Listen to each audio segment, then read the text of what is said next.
La haine ne construit pas un État, mais la paix construit des nations. Grand Angle analyse et commente des événements en Afrique. Une meilleure compréhension des problématiques sécuritaires en Afrique et au Sahel en particulier.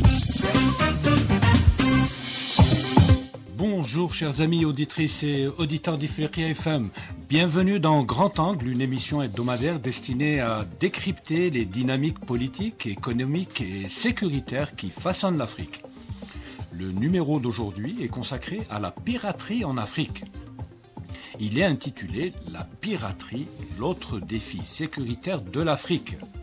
Pour en parler, il y a avec nous Ahmed Kateb, ancien journaliste et actuellement chercheur en sciences politiques. Bonjour Ahmed Kateb. Bonjour Zine Chalfaoui. La bienvenue à vous, merci d'avoir honoré favorablement notre invitation. C'est moi qui vous remercie.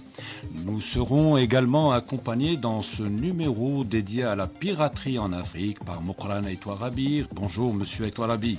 Bonjour Zine Chalfaoui, bonjour à notre ami Ahmed Kateb et à tous les auditeurs d'Ifriqiya FM. Merci à vous deux, merci d'avoir eu la gentillesse d'être présents ici dans les studios d'Ifriqiya FM.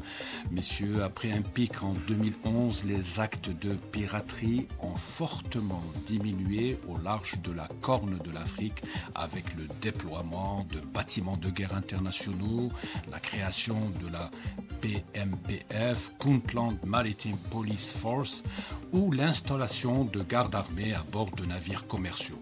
Ces opérations militaires sont toujours en place et contrairement aux années 2000, les navires marchands sont conscients des risques et rompus aux procédures de sécurité. Seulement, l'attaque du vraquier MV Ruan, je vais y parvenir le 14 décembre 2023, a réveillé le spectre de la piraterie qui a semé la terreur au large de la Corne de l'Afrique entre 2005 et 2012. Cette attaque menée à 380 000 miles marins, c'est-à-dire à peu près approximativement 700 km à l'est de l'île yéménite de Socotra, est le premier détournement réussi par des pirates somaliens depuis celui du tanker Harris 13 en 2017, lui-même inédit depuis 2012. Elle est le cas le plus extrême d'une menace qui s'est accrue dans cette zone de l'océan Indien sur une route commerciale majeure.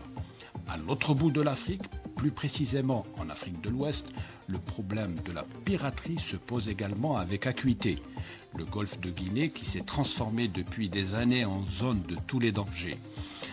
Alors, selon le Bureau maritime international BMI, les actes de piraterie connaissent un certain regain dans cette partie du monde, passage obligé pour bon nombre de navires commerciaux. Fin mars 2023, des pirates se sont emparés d'un pétrolier danois au large du Congo, kidnappant 6 membres d'équipage avant d'abandonner le navire. En avril 2023 aussi, un navire-citerne naviguant dans le golfe de Guinée a été investi par des éléments non identifiés à quelques 500 km au large de la Côte d'Ivoire. Alors, Ahmed Kateb, assiste-t-on à une resurgence de la piraterie à grande échelle ? S'agit-il au contraire d'une simple flambée ? Ce sont à ces deux questions que nos deux consultants de l'émission vont tenter de répondre. Alors, Ahmed Kateb, pourquoi la piraterie est répandue dans certaines régions et pas dans d'autres ? Dans le cas présent, nous parlons bien évidemment de la Corne de l'Afrique et du golfe de Guinée. Pourquoi la piraterie prospère dans ces régions ?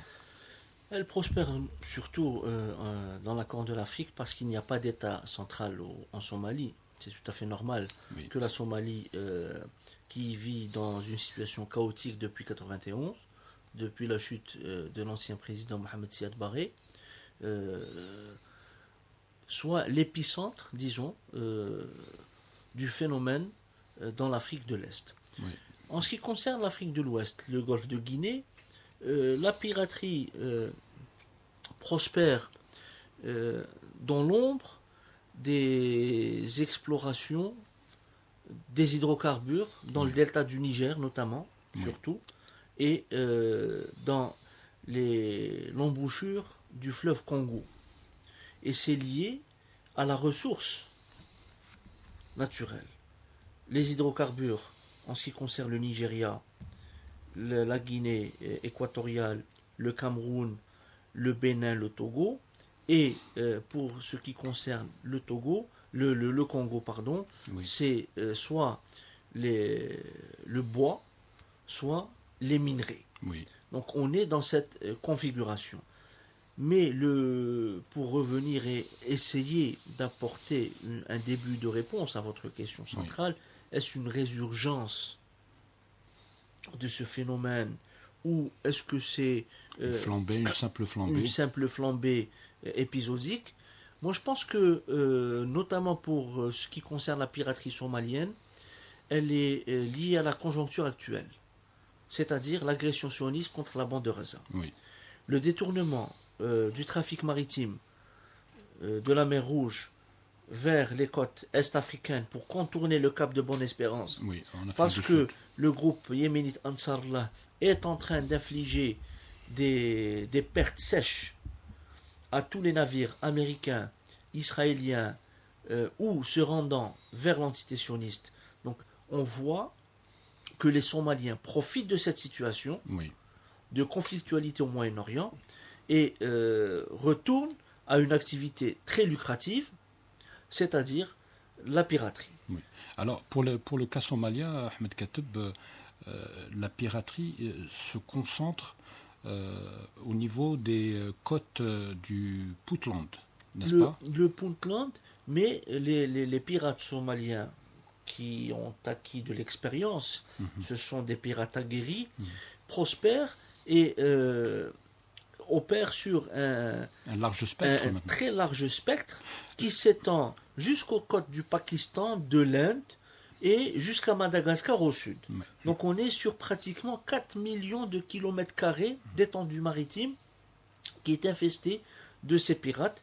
Et le détroit du Mozambique, entre le Mozambique et Madagascar, connaît de temps à autre des actes de piraterie. Donc les pirates somaliens agissent dans un spectre très large, une très large étendue, et bien évidemment, c'est une mesure de rétorsion par rapport à la prédation internationale sur les côtes somaliennes, une prédation par rapport à la pêche, à la ressource aquifère, et également par rapport au fait que plusieurs pays considèrent la Somalie comme un véritable dépotoir pour y jeter les déchets toxiques, chimiques et même nucléaires. Très bien, merci Ahmed Kateb. Est-ce que vous êtes d'accord sur cette approche? Alors, Ahmed Kateb explique cette ressurgence de la piraterie en Afrique de l'Est, c'est-à-dire au large des côtes somaliennes, essentiellement par 3 facteurs. Le premier facteur, c'est le conflit ou l'agression ignoble actuellement qu'endure le peuple palestinien à Gaza.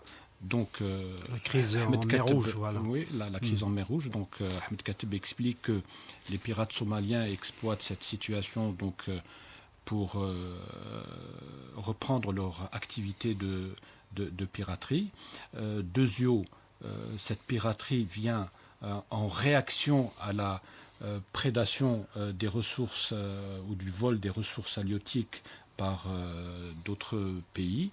Et troisièmement, cette situation s'explique aussi parce que la Somalie est un État failli et qu'il n'y a pas d'État central et que par conséquent c'est un pays ouvert aux 4 vents et que les gens font à peu près ce qu'ils veulent. Est-ce que vous êtes aussi un peu dans cette... Oui, tout à fait. Tout simplement parce que l'élément central qui alimente depuis toujours, depuis 2005, depuis le premier acte de piraterie dans la région, et la déstabilisation et la peine, c'est la déstabilisation en Somalie et cette incapacité à avoir un pouvoir central fort qui peut justement pacifier le territoire somalien et bien évidemment les côtes somaliennes. Donc la Somalie aujourd'hui, notamment le sud de la Somalie qui est complètement morcelé, constitue une base arrière donc de toute ces pirates qui agissent sur un large spectre. Ahmed Kateb a parlé de 4 millions de kilomètres carrés, c'est énorme. C'est énorme. La preuve, malgré la forte présence dans la région, la forte présence militaire de plusieurs pays, les pirates arrivent justement à faire, entre guillemets, leurs actes, à commettre leurs actes de piraterie sans qu'ils soient repérés ou empêchés. Pour la simple raison que détourner un bateau, c'est pas quelque chose de compliqué. Avec une Kalachnikov, on peut détourner un bateau. Surtout quand il transporte des produits inflammables ou dangereux. Aujourd'hui, il y a donc la crise d'abord, un contexte régional qui un contexte régional. Donc la crise en mer Rouge a attiré l'attention de toutes les forces militaires maritimes présentes sur place, sont concentrées sur la mer Rouge. C'est pour contrer, donc, soi-disant, pour essayer de sécuriser les bateaux qui passent et qui subissent des attaques, notamment du côté du Yémen, qui est lié justement à cette volonté d'empêcher des bateaux de transporter des armes à l'armée israélienne qu'elle utiliserait contre, justement, pour continuer son génocide en Palestine. Aujourd'hui, il y a une forme d'opportunisme des pirates. Ils profitent de cette situation, sachant que les pêcheurs somaliens souffrent depuis des années de ce qu'on appelle la surpêche pratiquée par les chalutiers étrangers. Vous savez qu'il y a plusieurs nationalités qui viennent pêcher au large des côtes somaliennes. Au large des côtes somaliennes. De manière illégale. D'une manière illégale, voilà. Parce que, justement, il n'y a pas un État fort somalien qui empêcherait ces gens-là d'agir et de voler les ressources de piller les ressources halieutiques de la Somalie. Et les pêcheurs, bien évidemment, parfois, eux-mêmes, ils décident soit ils s'allient avec des pirates, soit eux-mêmes, ils font les deux, deviennent des pirates pour survivre, pour gagner leur vie. Donc, soit ils pillent carrément, ils détournent les bateaux de pêche, donc ils récupèrent la ressource pêchée d'une manière illégale, ou s'attaquer à d'autres bateaux qui transportent des marchandises qui pourraient les intéresser, ou demander des rançons. Vous savez que si on revient à l'épisode tragique qui a duré quand même plus de pratiquement 8 ans, c'est vrai que le dernier acte de piraterie avant novembre 2023, c'était en 2017. Le Depuis dernier, 2012, on 2012, la piraterie avait pratiquement pendant disparu. Une dizaine d'années. Il y a eu l'acte de 2017, mais ce n'est qu'en 2023, donc à partir de novembre 2023, fin 2023. Voilà, que cette piraterie a repris, et c'est lié, parce que c'est lié à Raza. Parce que c'est octobre, un mois après, les actes de piraterie ont repris. C'est lié directement au contexte régional explosif qui a été provoqué par donc cette agression barbare contre les Palestiniens de Gaza. Et les pirates en Somalie essayent de profiter, de terribles profits de cette situation en reprenant leurs activités, qui est une activité juteuse, qui rapporte au moins chaque année une soixantaine de millions de dollars. Oui, mais merci Mokhran Touarabi. Je reviens vers vous, Ahmed Kateb. Je vais vous relancer sur une question.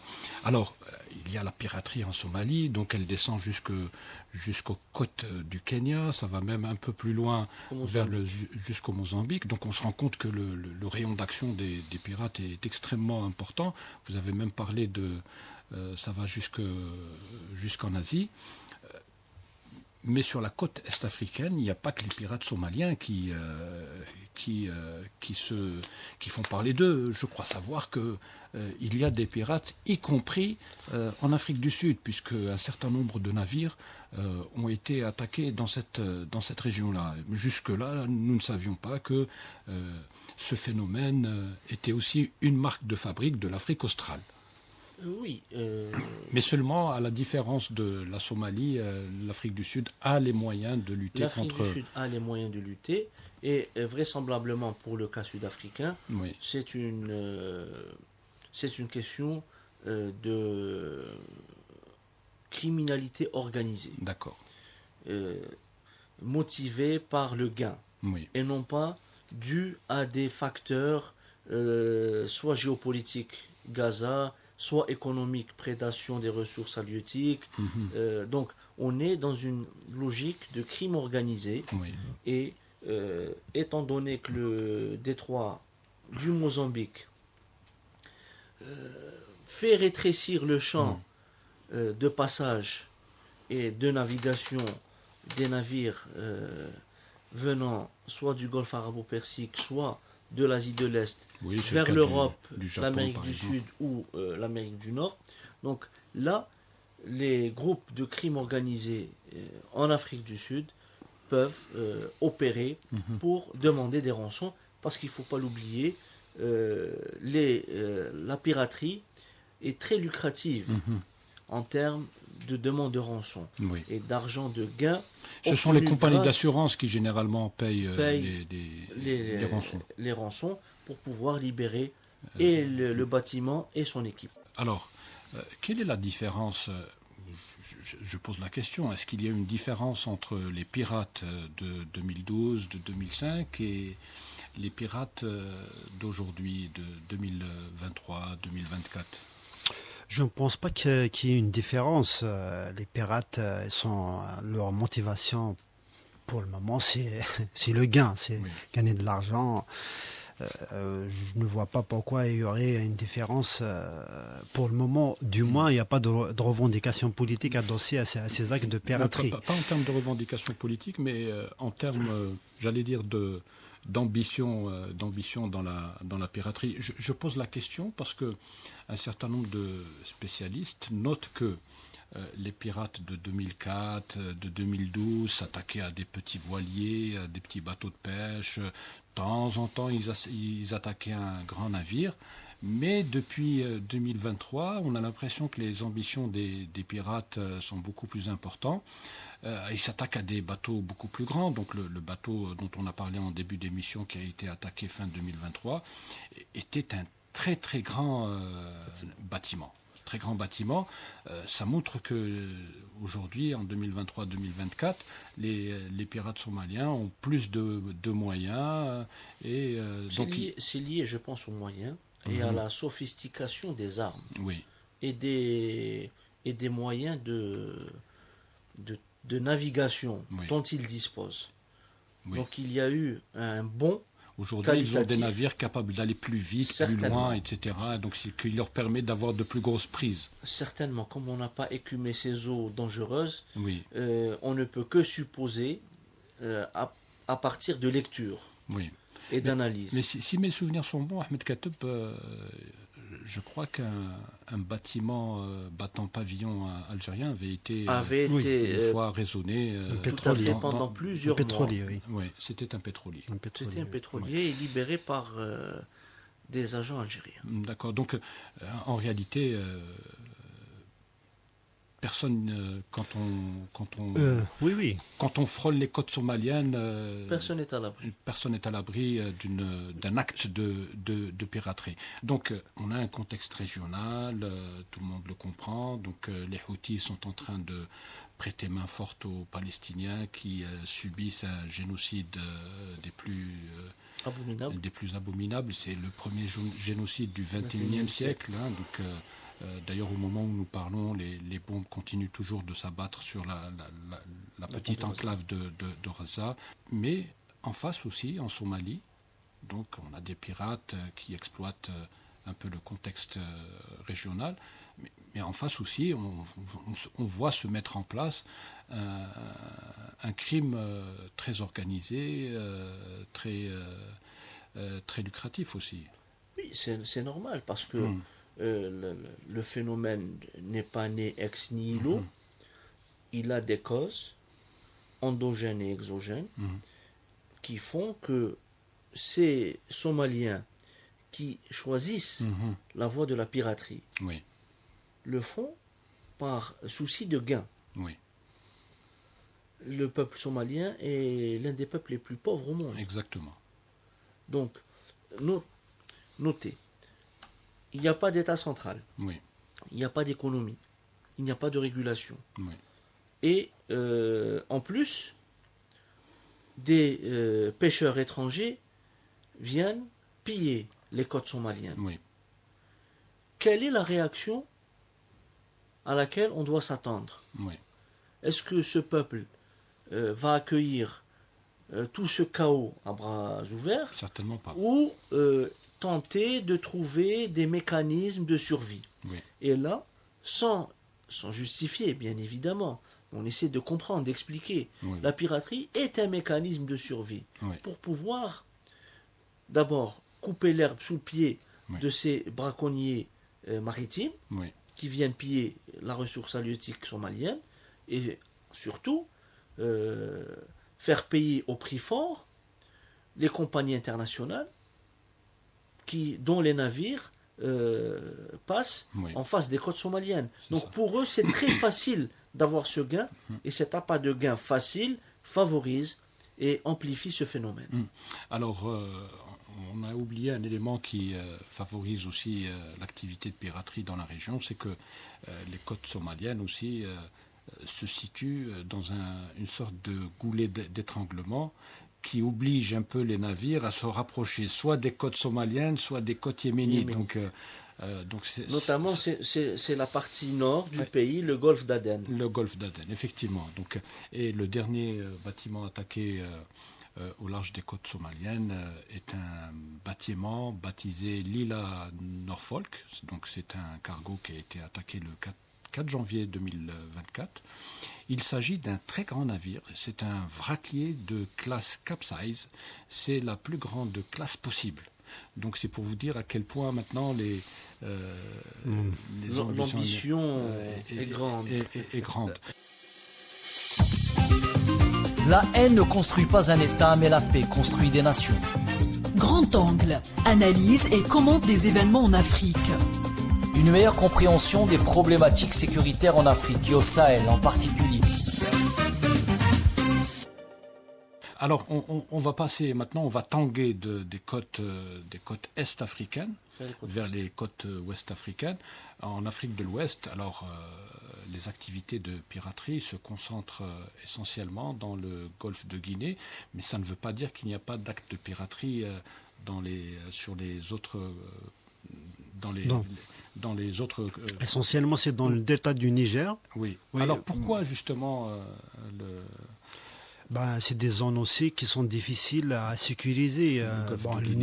Le Nigeria déjà qui est occupé par Boko Haram qui est quand même qui infeste pratiquement tout le nord du Nigeria.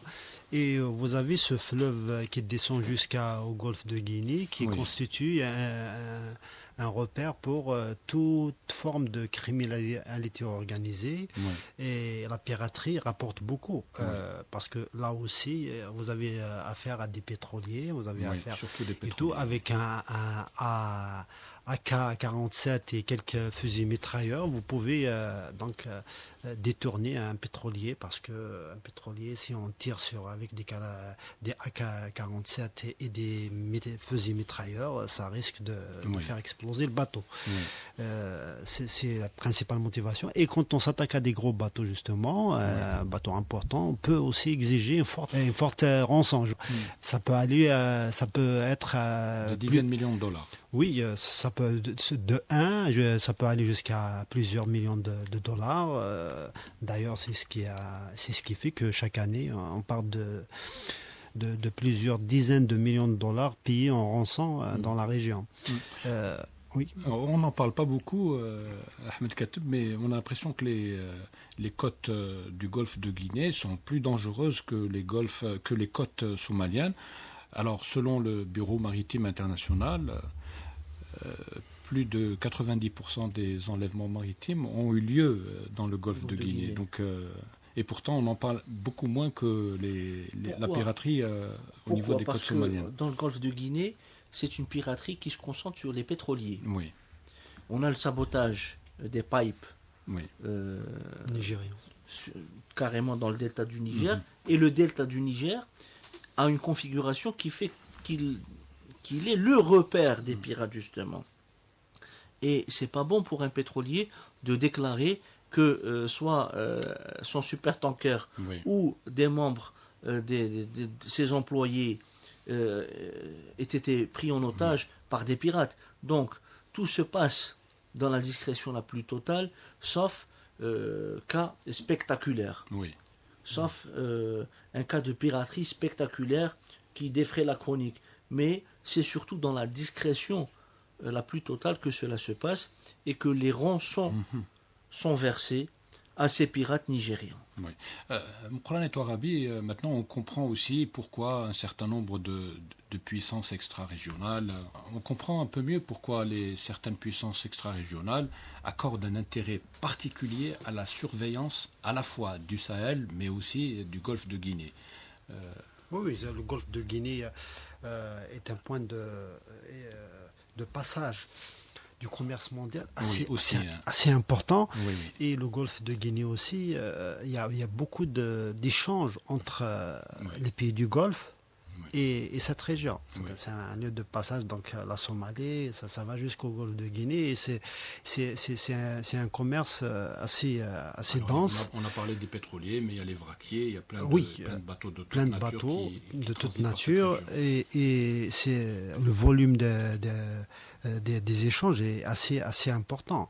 Les actes de piraterie occasionnent des pertes importantes pour le commerce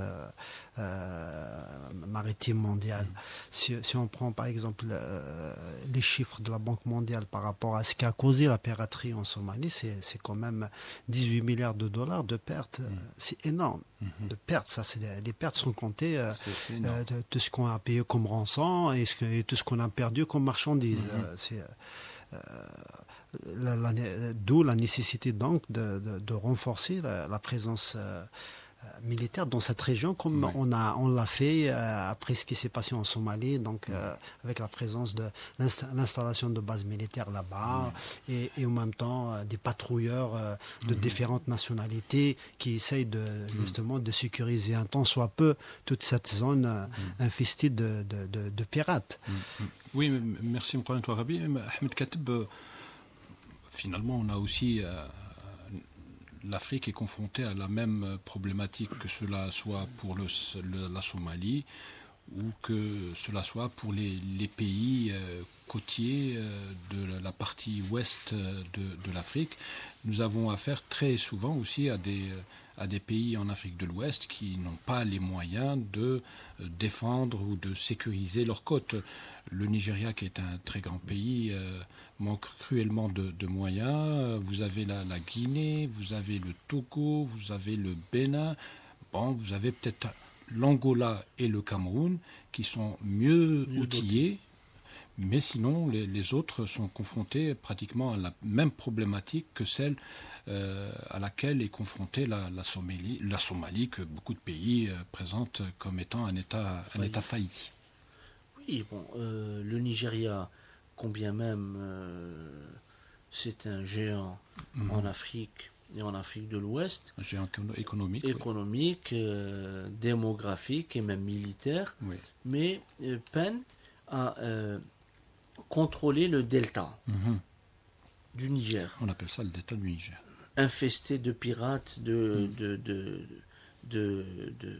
groupes de crimes organisés de tout genre, parce que le Nigeria est affairé à combattre Boko Haram et les autres groupes terroristes dans le nord du pays. Donc, ce qui laisse le champ libre, plus ou moins, aux pirates pour opérer dans le delta du Niger. Idem pour les autres pays que vous avez cités. Donc, c'est des pays dont les armées ne sont pas très outillées en termes de... on peut citer le Libéria, la Sierra Leone... de bâtiments de guerre, de navires de guerre, etc. Donc, ça crée une sorte de trou noir. Et paradoxalement, c'est la même latitude que la Somalie. Donc, c'est la zone équatoriale. C'est la zone équatoriale. C'est la même latitude que la Somalie, dont opèrent les pirates. Et là, en Afrique de l'Ouest, contrairement à la Corne, il n'y a pas de police internationale. La Corne, la communauté internationale s'est organisée pour mettre en place une force de réaction rapide, Oui. Acheminer des bâtiments de guerre pour sécuriser le périmètre, Oui, oui. l'Inde, la Chine, l'Union européenne, les États-Unis. Donc, plusieurs pays ont collaboré aussi, oui. pour pouvoir sécuriser la zone de la Corne de l'Afrique, parce que c'est une zone éminemment stratégique pour le trafic maritime. 60% du trafic maritime mondial transite par la mer Rouge. Par la mer Rouge. Donc, il fallait sécuriser cette zone. L'Afrique de l'Ouest, c'est pas le même cas. Oui. Mais, parce qu'il y a un mais, avec la nouvelle stratégie américaine de partenariat atlantique, Oui.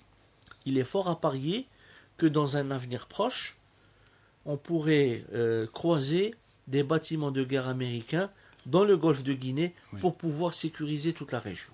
Le contrôle du golfe de Guinée, Mkolana Eto'o Arabi, est important parce que c'est le lieu de passage aussi des principales routes de la drogue qui viennent de l'Amérique latine vers l'Afrique aussi. Oui. Donc, c'est les nouvelles routes. Aujourd'hui, il est impérieux d'avoir un contrôle absolu de cette région. Oui, c'est un point de passage très important pour les narcotrafiquants, la drogue, notamment les drogues dures qui viennent de l'Amérique latine.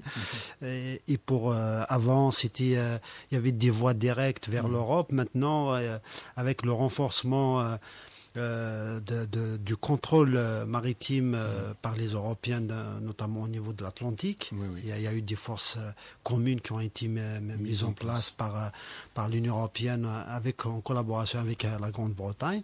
Ils ont mis énormément de moyens parce que c'est un trafic extrêmement important où les moyens sont aussi importants que les moyens déployés pour lutter contre ce phénomène.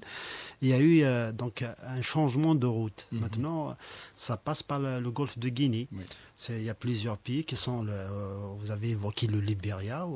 Effectivement, le Libéria constitue un point de passage. Une porte d'entrée. Une porte d'entrée. Le Bénin aussi, le Cameroun aussi.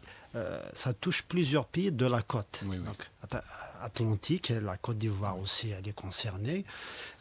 On mise comme ça sur plusieurs pays côtiers, dans le but de le faire traverser par des routes à travers le Sahel jusqu'à la Libye, parce qu'aujourd'hui la Libye c'est un pays complètement déstabilisé, donc il n'y a pas un pouvoir central fort qui pourrait justement mettre en place des politiques pour lutter contre les narcotrafiquants. Et dans ce genre de situation, ils prospèrent parce que il est facile pour eux de trouver des appuis au niveau local qui permettraient donc gagnant-gagnant justement de faire leurs affaires tranquillement. Merci Mkolana Eto'o Arabi. Dernière question, Ahmed Kateb. Alors, à l'inverse du Conseil de sécurité de l'ONU, qui se réunit régulièrement pour traiter, pour débattre, pour trouver des parades à la piraterie dans le monde et particulièrement en Afrique, donc soit en Somalie, soit dans le golfe de Guinée. Bon, comme on l'a vu aussi, la piraterie n'épargne pas d'autres pays africains, surtout les pays d'Afrique australe. Bon, c'est le cas de l'Angola, c'est le cas du Cameroun, c'est le cas de l'Afrique du Sud, c'est le cas du Mozambique, on l'a vu. Mais l'Union africaine, on l'entend pas beaucoup sur les questions de piraterie maritime. Elle n'est pas très audible, effectivement. Elle n'est pas très audible sur ces questions. On a l'impression que les questions de sécurité pour l'Union africaine sont terrestres. Voilà. Les questions de sécurité pour l'UA demeurent des questions de sécurité de type terrestre, pas maritime. Est-ce que l'Union africaine gagnerait à se réveiller un peu et à accorder un intérêt particulier à cette problématique? Parce qu'il y va de l'appropriation de sa propre sécurité. L'Union africaine, dont la philosophie est, entre autres, l'appropriation des problèmes pour pouvoir imposer des solutions africaines, intégrées. C'est ça. Aujourd'hui, on voit que la piraterie, qu'elle soit dans la Corne de l'Afrique ou au golfe de Guinée, sont des problématiques éminemment africaines, bien sûr avec des répercussions internationales de part et d'autre. Mais l'Union gagnerait à mettre en place des stratégies, des mécanismes pour lutter efficacement contre ce genre de phénomène. Et là, peut-être, c'est une forme de réappropriation par les Africains de leur sécurité maritime. Et non pas penser la sécurité uniquement en termes terrestres, mais également en termes maritimes, parce que les enjeux futurs sont également liés à l'eau et aux océans. C'est ça.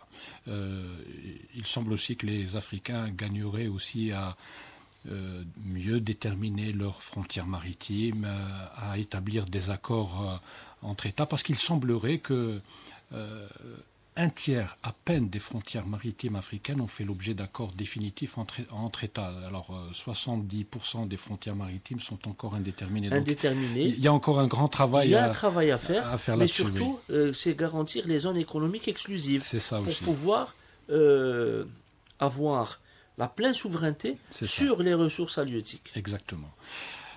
Merci à vous deux. Merci pour ce débat, cet échange extrêmement passionnant. Je suis pressé de vous avoir dans un prochain numéro de Grand Angle.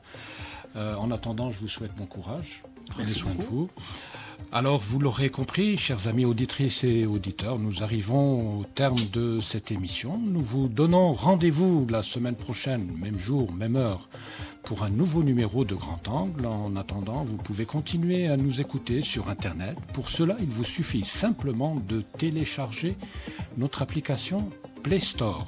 Je rappelle que cette émission a été préparée et présentée par Zine Cherfaoui. Elle a été réalisée par Khaled. À la console technique, il y avait Lila et Adel. Nous remercions aussi le service multimédia d'Ifriqiya FM qui travaille tous les jours d'arrache-pied pour être à la hauteur de vos attentes. Bonne écoute avec la suite des programmes d'Ifriqiya FM et au revoir.